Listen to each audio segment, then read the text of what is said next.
You know, it's interesting. I've I've been sitting here staring at this screen for like 20 minutes trying to figure out what it is that I want to say.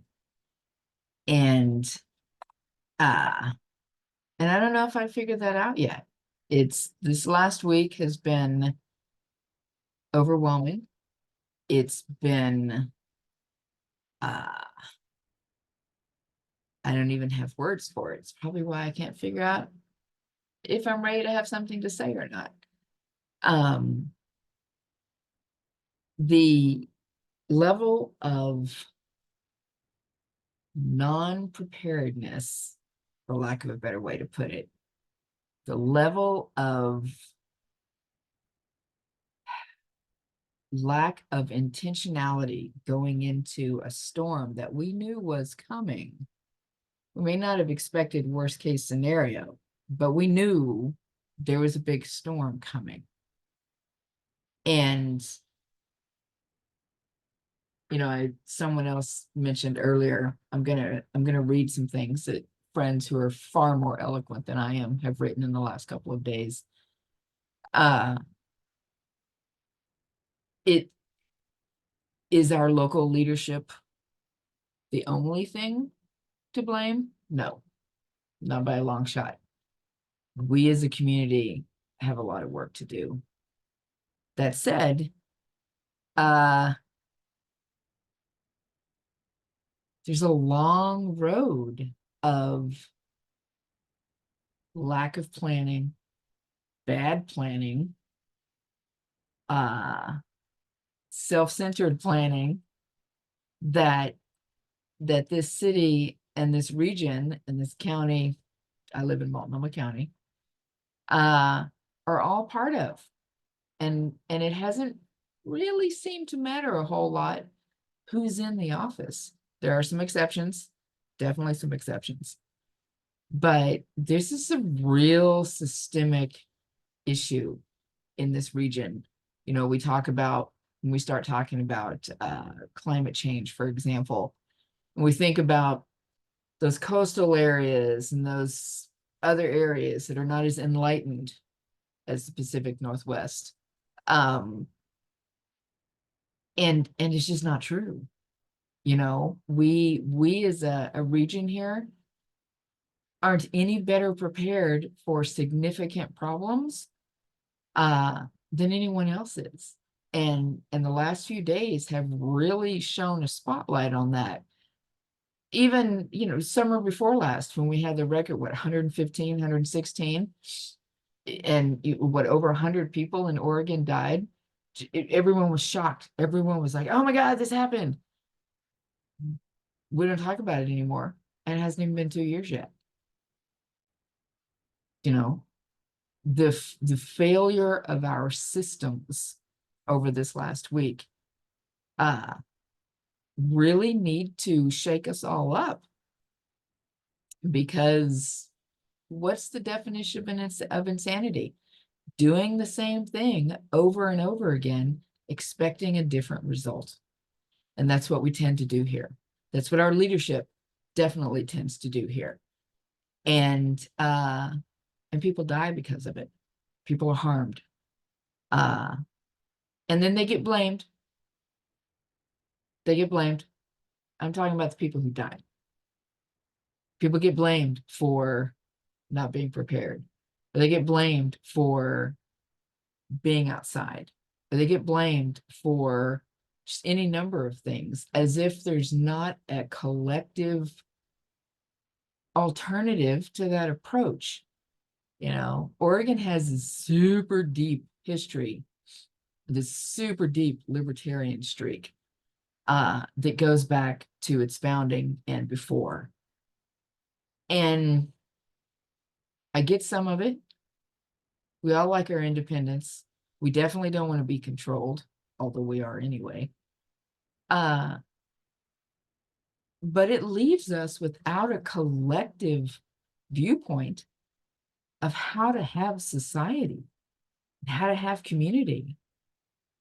And then we wonder why people die. We wonder why people get harmed. We wonder why we get left with no support. And those least able and least resourced get blamed for their plight by people who pretend or actually believe that they care. And they don't. They don't. These outcomes that we've run into in the last week were not necessary.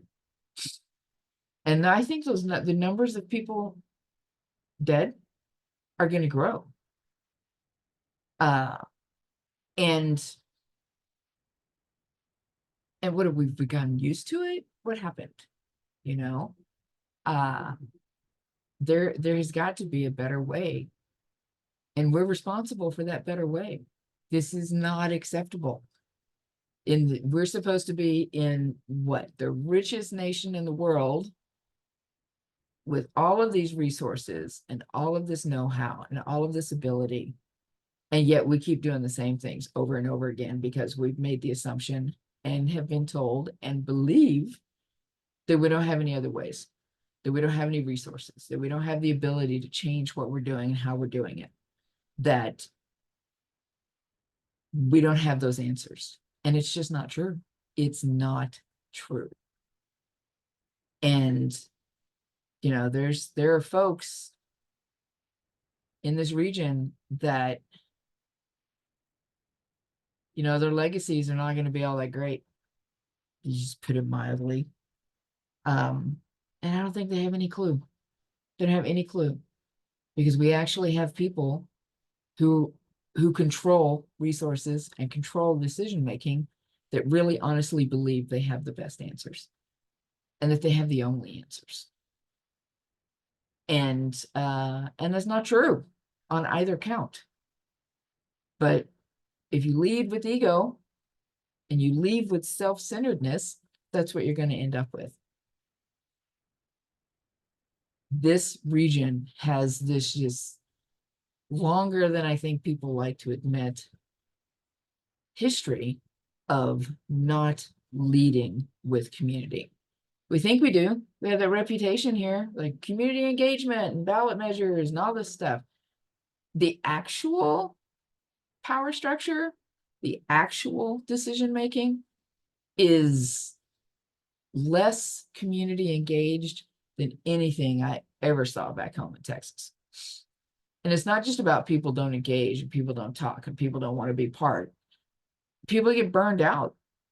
How many times do you show up to share your voice and to do a thing and to be part of finding solutions, to get thrown out, ignored? How often are you going to go back? And that's what's happened here. There are people in this town that have really, really good answers, but the folks who actually make the decisions don't talk to them anymore, because they're not telling them what they want to hear. And I think we just need to know that. We need to be aware of that. And it needs to change. It needs to change, or this area is not going to be worth living in for anybody. You know, and that's just sad to me. There's a reason why I live here. There's a reason I can't picture I've been here since 1997, and I can't picture anywhere else, living anyplace else. I went back home to Texas earlier last year, and I was home for a month. I didn't feel anything for that place. And I grew up there. I was an adult when I left there. I wasn't even a kid. I was 30 years old when I left Texas. But I didn't feel anything. I didn't feel connected to it. I didn't feel proud of it. I didn't feel not proud, but I didn't feel anything. I feel connected to this place. That's why I'm still here. And I know a lot of people who leave, a lot of people who stay, but don't care about this place. They don't like it. But I don't have anywhere else to go. But this is a beautiful place. And we can do better than this. We have to be, we will not survive if we keep going down the road that we're going. And I think this last week and the emergency response, crisis response, and lack of is hopefully a big wake-up call, because it's indicative of what happens when you don't have a community-centered, cohesive societal structure, particularly at the leadership level. When you don't have a perspective that actually trusts, respects, and cares about the actual community that they're in control of and that they're in charge of, what do you think's going to happen? What do you think's going to happen? And it just becomes a snowball. And I don't want to live in that place. I don't want to live in a place like that. I'm not leaving. I have work to do. I have community here. But it doesn't mean I don't see it. And I'm not, obviously a lot of this is our elected officials and agencies and all these things, but I'm also talking about community leadership. I'm also talking about our own people inside the LGBTQ plus community as well as other communities. There's so much work to be done around really building an actual community. We're so splintered and so divided and so left out of influential spaces, including within our own community. And this is going to be the outcome. The people who have access, the people who have resources, for the most part, are going to be fine. And the people that don't will literally die in the streets. And, whether someone does something about that or not, they're going to get to live with that. And they're going to get to live with that out in the open and recognize that they're part of why that happened.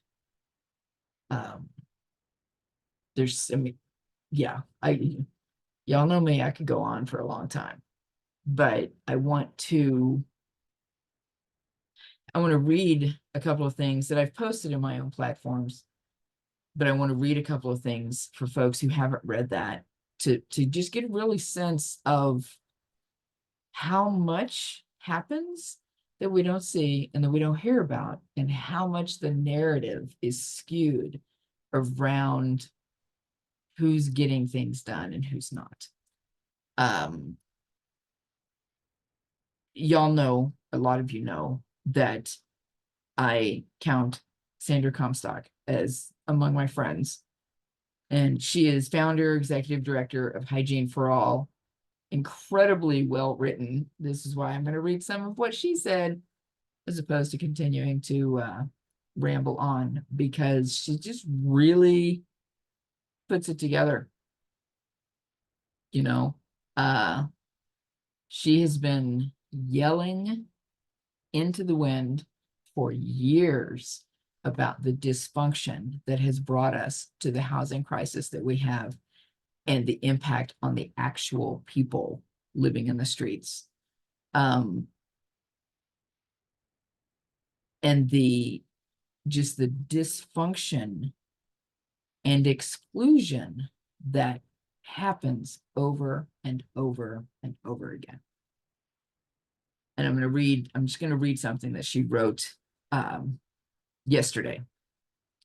She was sharing out an Oregonian article that everyone needs to take a look at, because it really is, so far, the only actually accurate coverage of this week's storm impact on our unhoused folks. Sandra says, finally a piece that reflects some of what we've been bearing witness to on the ground. Finally a hint at the extreme risk people are facing for hypothermia, frostbite, warming fire injuries, loss of digits, feet, hands, permanent loss of mobility, permanent damage to skin, nerves, tissue, death, right? Reporters, she's speaking to the media because this Oregonian article that came out that is the most accurate that we've seen so far, followed closely on the heels of a couple of other articles that completely glossed over what anyone they interviewed actually said to them, and the actual impact of this storm on the people least able to do anything about it. Reporters have a duty of care as well as state actors, and yet many have dialed it in spite of our efforts, speaking of Sandra, organizers, advocates, Hygiene for All, other organizations.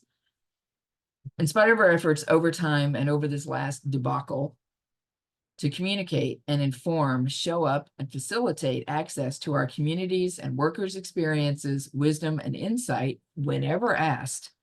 And we get asked a lot. We get asked, hey, can I get a quote? Can I get a comment? Can I get a story? Whatever it happens to be.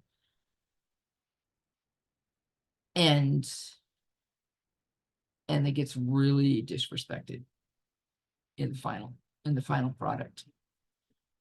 Before and especially since the warming shelters threw people back on the streets, just walking a mere block or two to get food or hot drink or use a toilet meant risking falls, accidentally stepping into deep puddles of icy slush, iced over puddles.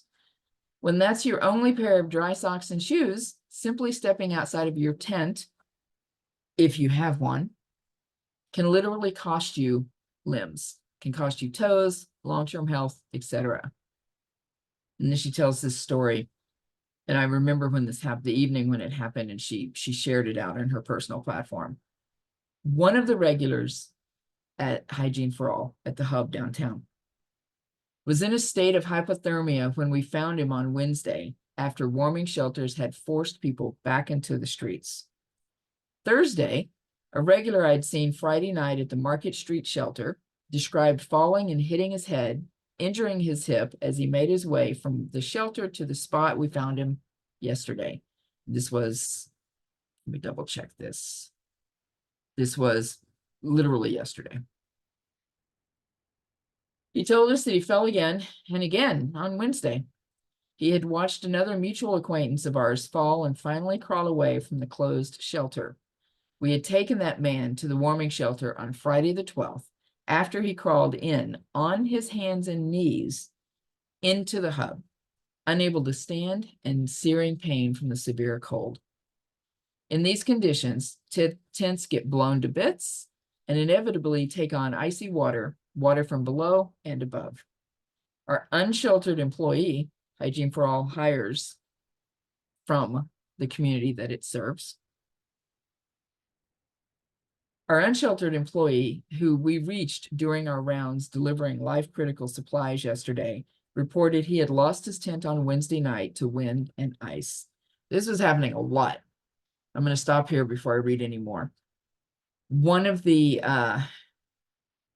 there's a mutual aid group that communicates online that I monitor to either figure out where we can support, keep an eye on conditions, what's happening, right?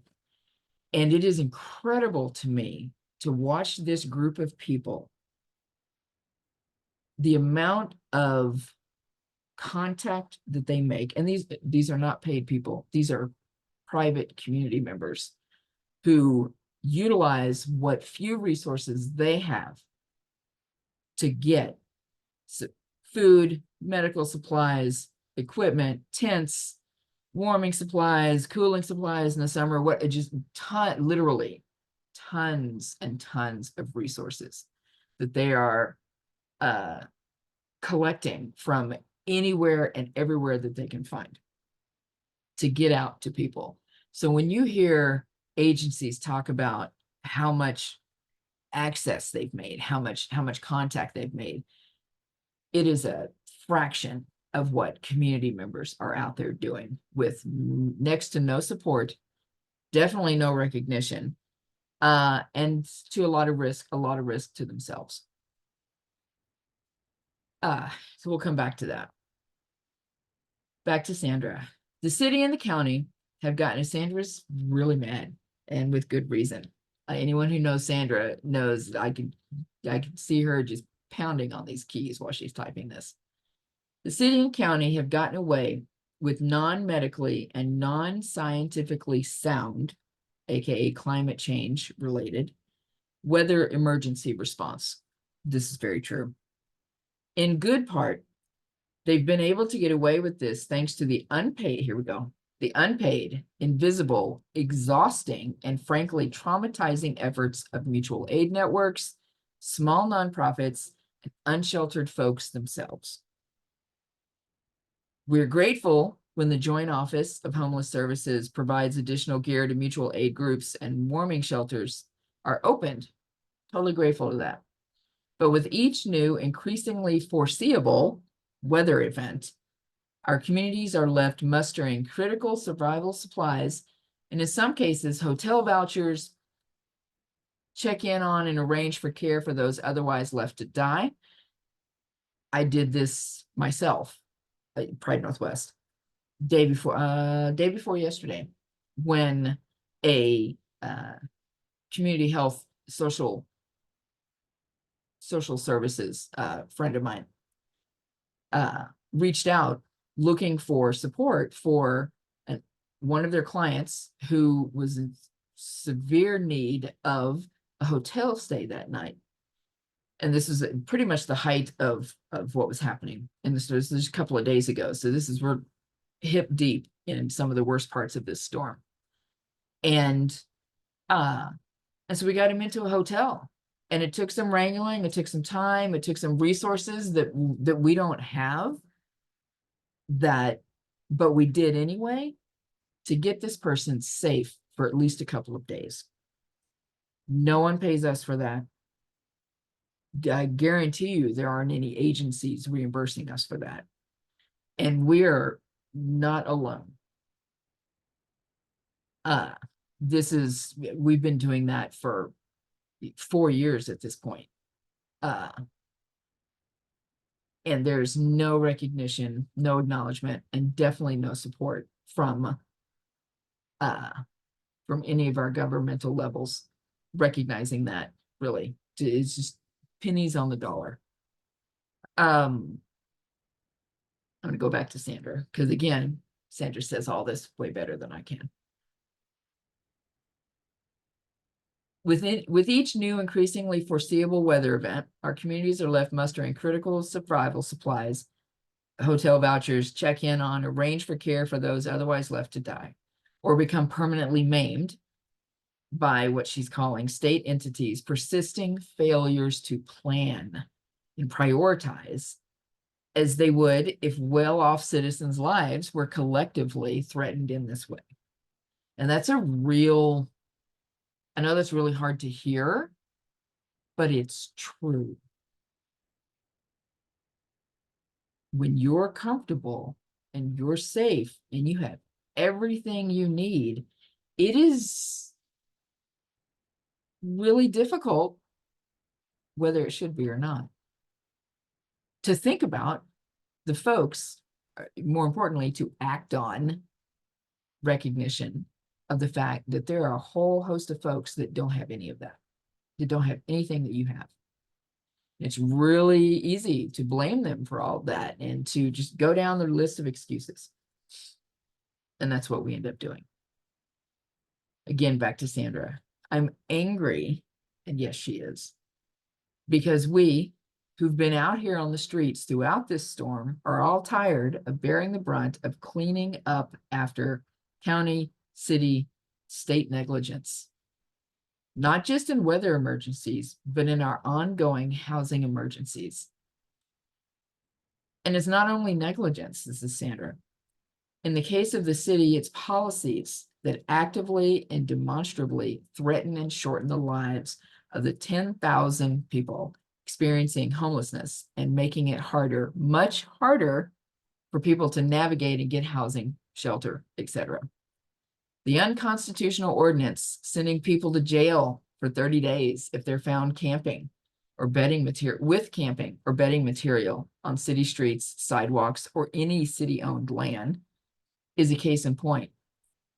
Jail time and threat of the same is harmful to mental and physical health, and it's the most expensive way to address the fact that our county, city, and state have left 8,000 people of 10,000 people experiencing homelessness with no other place to live besides the street. I mean, the state's own numbers, I remember reading this last year, is that we're somewhere in the range of about 20 years behind adequate, affordable housing. That's how far we've allowed ourselves to get behind. Even if there was a full commitment at this point to get affordable housing and to get these systems together, it's still behind. And we keep throwing band-aids on things that are broken, and we keep investing in policies, processes, structures that don't work. They don't work. Sweeps don't work. What is a sweep? Literally, here, you can't stay here anymore. You got to go. Oh, I know you don't have anywhere to go. Totally get that. You have to go. It's going to make you sick to move. Yes, I know it's going to make you sick to move. You're going to need to move because if you make it ugly right here. It's just, that's what it is. I don't care about these large villages that are being put in place and have been getting put in place, all managed by people that have no connection to our community. Why? Because though the powers that be don't like the answers they get from the people who are actually here. And we know that. And we know they know that. But it's the way it is. But yeah, we're going to keep sweeping. You know, at one point, right in the height of the storm, it was like right at the end of the weekend, I think, there were sweeps notices put on unauthorized encampments around the city. Like, y'all are going to be swept on Wednesday. So we have these folks who are literally freezing to death, also now in fear of when they're going to get booted and made to move with no idea of where they're going, and excuse me, recognition that they're likely going to lose whatever little bit of stuff they happen to own, because I don't care what the city says about what happens to those belongings. That's not the lived reality on the street. Things get thrown away. People get threatened with jail if they don't move with or without their stuff. They're moved on. Oh yeah, we're going to take your stuff over here and you come get it. Well, where'd it go? Where'd it go? Over and over. Keep talking about, somebody was talking earlier, sometime back, about the amount of money that goes out into the streets. Like, how many tents do we need? How many sleeping bags or whatever? Well, if people could stay where they're at and keep track of their stuff, probably wouldn't have to keep giving out so much stuff. But we can't do that. Can't do that. They got to go. It's not attractive. It's bad for the city. I realize it's not good for the city, but it also doesn't work. And it's way more expensive than just actually doing something about it and actually serving those people. Serving our people is way more affordable and way more efficient than just this constant trying to sweep away. It doesn't work. But we're going to keep doing it over and over again. So what does that say about our leadership? What does that say about us if we think that's actually the way that we're supposed to be doing it, and that's the way that it works? what does that say about us? Okay. Um, I I haven't quite figured out why it is that we don't think we can be better.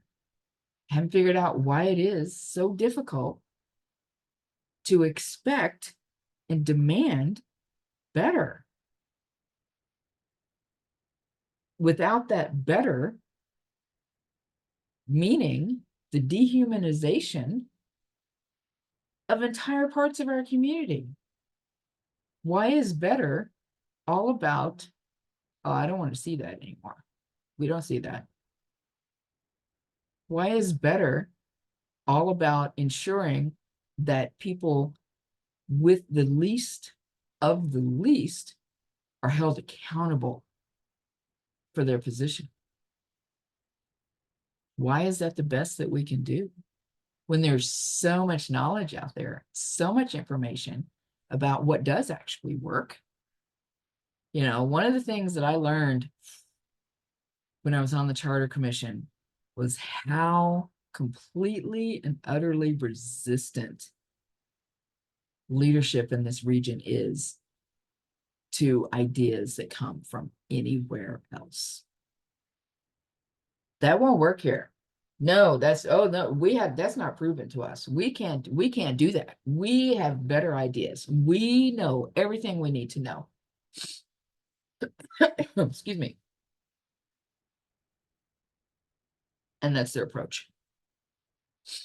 It has been for such a long time.